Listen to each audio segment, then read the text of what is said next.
All right, guys. So I'm in my hotel room. UFC 284 was last night. You got me in full-on vacation mode.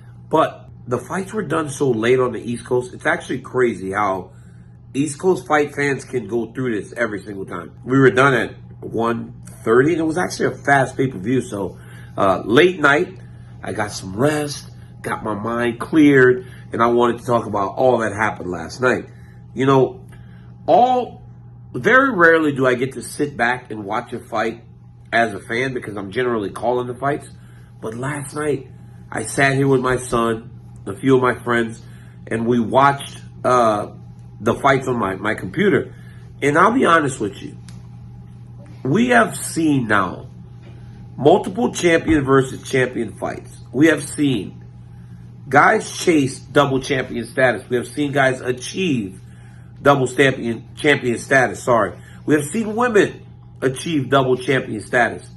But I don't know, or I can say pretty surely that was the best champion versus champion fight that we have ever seen.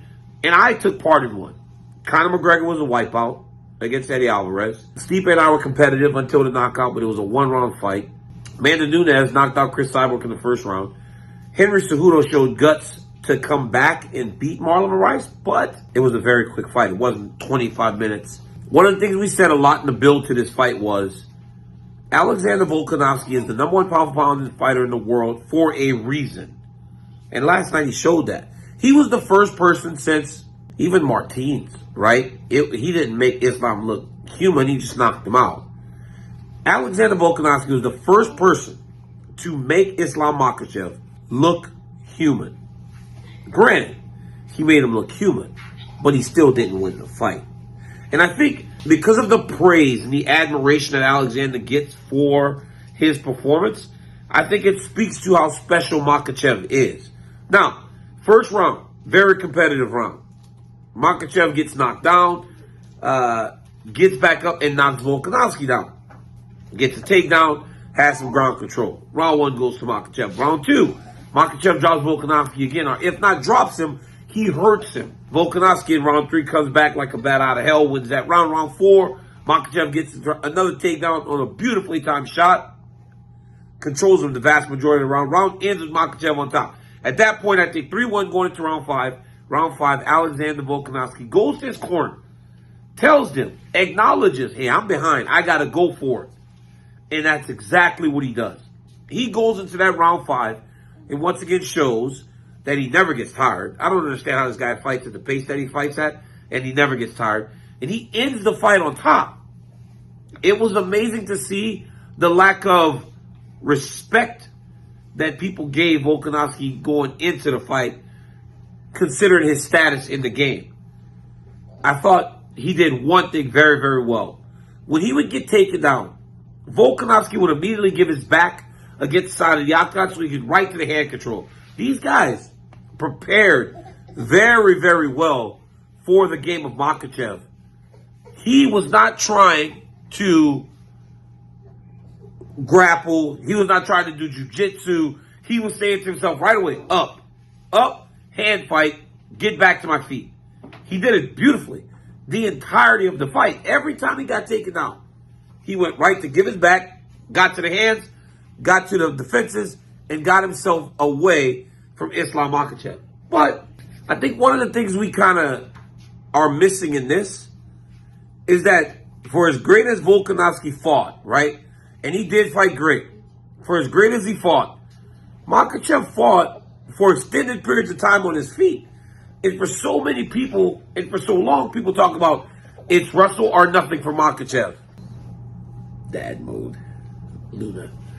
But it wasn't just wrestle or nothing for Makhachev. It was wrestle if you could, but then it was stand and strike if you needed to. And that's exactly what he had to do for long periods of time in this fight.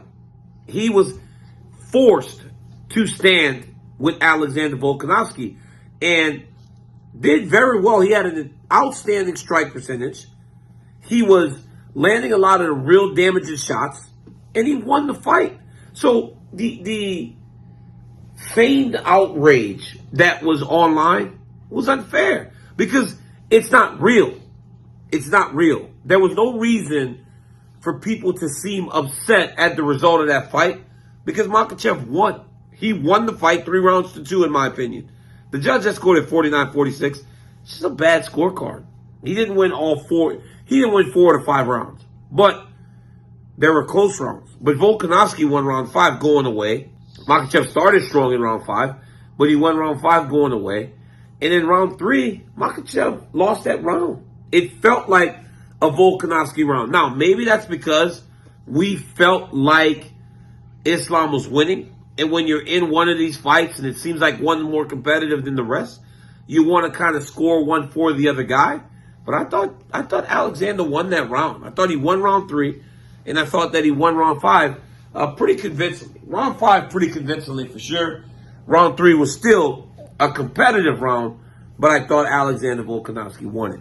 All in all, great fight. This was a tremendous fight. And to be this early in the year, this one has potential because of who they are to still be in the mix for fight of the year by the end of the year, which was amazing. But I tell you this much. The people that were closest to Makhachev expected a very tough fight. This did not surprise him.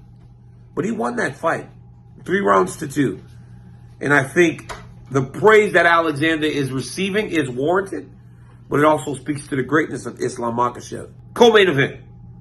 Yair Rodriguez looked like a world beater.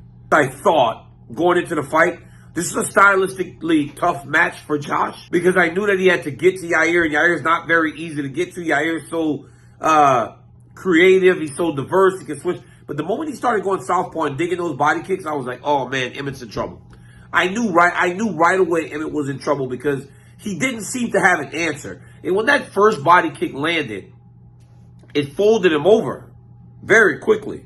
When you get folded over on the first body kick and you have a 24, 23 minutes left to go in the fight, that's a very bad sign. Very bad sign. And this guy was mixing up his attacks. Then when he would get to Josh and he would hit him with a body shot or he'd hurt him and he'd fold him over a little bit, he would go elbowing. Bam. And for the amount of time that was left in the round for Emmett to tap, it tells you that he recognized that there was nothing he was going to do against Yair Rodriguez that was going to change the way that the fight was playing out. Because he could have survived. Honestly, he could have survived to the end of the round and went back out there and took more of a beating. But I think he understood. I mean, the submission, this guy's on a different level tonight. And I don't think I'm going to get to him. Tap late in the round. Not saying he just gave up, but I'm saying recognize, man, this was going sideways. I don't know what I'm going to change because he hit him with his best shot. It's not like Emmett didn't land. Emmett landed big shots. But Yair was just on his game last night. But you could tell right away, guys. I coached on the Ultimate Fighter Latin America with Cain Velasquez, and you could tell that this kid was special. He just had something about him. He had a star quality about him. He had a fighting ability about him. You could just tell that this kid was a little different than the rest. And now he finds himself as the UFC interim champion. And immediately I'm in this group message and everybody's going, wow, does Alexander beat Yair? Yair looks amazing. Like, does he really beat Yair? But then 10 minutes later, Alexander fights and you go, this is why he's the best featherweight in the world. Like, I mean, are these guys really going to be able to beat him? So it makes for an interesting matchup between these two. And that's what we need, right? Especially following the trilogy that was Max Holloway versus Alexander Volkanovski. It seemed like the division was tied between those two for a long time. To get a Yair Rodriguez in that form tells you that there's viable contenders for the champion going back down. But after last night, I mean, you got two great fighters, but I'm still looking at Alexander Volkanovski like, man, this dude is the real deal. Jack Della Maddalena. That's how you say his name. Knocking out Randy Brown. This kid has a ton of hype behind him, and it's warranted. He looked fantastic, and he's looked like that since he started into the UFC. I remember his first fighter meeting, and they were telling me, John Anik is the smartest guy. He knows everything about everybody. Even when these guys are debuting, he just knows them. And he goes, this kid, DC, this kid can fight. And I watched him. I called his fight, and I go, wow, he's pretty good. And then he fought again, and I'm like, this dude's pretty good. And then last night, what he did to Randy Brown was super impressive. Alonzo Menifield and I'm blanking on the kid's name. Jimmy Crute. That was a good fight, but I enjoyed watching those guys fight. But sometimes with these young athletes, they get a little bit excited, and they just kind of, first off, they enter the gas tank when they shouldn't. But Jimmy Crute needed to be a little bit more patient in his approach, but it was good because Alonzo Menifield showed improvements. Because before, his fatigue would get so great that he couldn't even operate anymore. He was able to operate yesterday and give himself an opportunity. He won the fight. Without the point deduction, he won the fight. But I do agree with the point deduction. You don't need a warn. You don't need to go, hard warning. You grab the fence in that way, that hard, ding him right away. It'll make guys stop doing this shit. Because the reality is, it's too easy to stop a position from occurring, get a hard warning, and just go back to work. Maybe that, and then we saw it late in the round. Menifield never got back up. If he got that takedown there, maybe Crute wins that round. So love that. I love the point deduction right away. You don't mess around when it comes to that. Look, overall, just a fantastic fight card. I mean, Justin Tafelbaum killed my man, Harry. I can't believe I'm losing his name. Parker Porter. I mean, Justin Tafelbaum killed my man, Parker Porter. Like, Parker Porter has been knocked out clean a lot of times. And that one last night was crazy. How about these Australian guys? How do they have so much power? These Australian guys have some tremendous power. That was on full display last night with Justin Tafa. Look, when you get a fight card that speeds the way it did last night, it's always tremendous. But I'm telling you, my lasting impression of last night was, will we ever get a champion versus champion better than this? Because it was evenly matched. Alexander Volkanovski told anyone that would listen, hey, I'm going to beat this guy. And he went in there with the intentions to do that. But at the end of the day, Islam Makhachev won the fight. He did what he needed to do and showed improvements and showed that he's better in every aspect of mixed martial arts than he was prior. And it'll be very difficult. And I got some text messages from managers last night telling me they got a few lightweights that are going to challenge Makhachev. I'll be honest with you, man. I don't know if those guys will challenge him to the degree that he got challenged last night, because Alexander Volkanovski is the man. And Islam Makhachev is the man. We saw the two best pound-for-pound fighters in the world last night, and it was on full display. Guys, there's a world in which Alexander would stay number one pound-for-pound, and nobody would complain. Because he showed last night his fighting style translates weight classes. We'll just have to see if Islam can do the same thing as he ages in his career. Overall, a great night. I'm going to go and finish my vacation. Luna's starting to get mad in the room next door, so I got to go and see what she's doing. But tremendous night from Australia. And what about the crowd? That crowd was on fire last night from start to finish. Unbelievable. Guys, like, subscribe, tell your friends that I got a YouTube channel for recaps, interviews, everything. Go to DC's YouTube. And also follow the volume. Till next time, guys. Peace.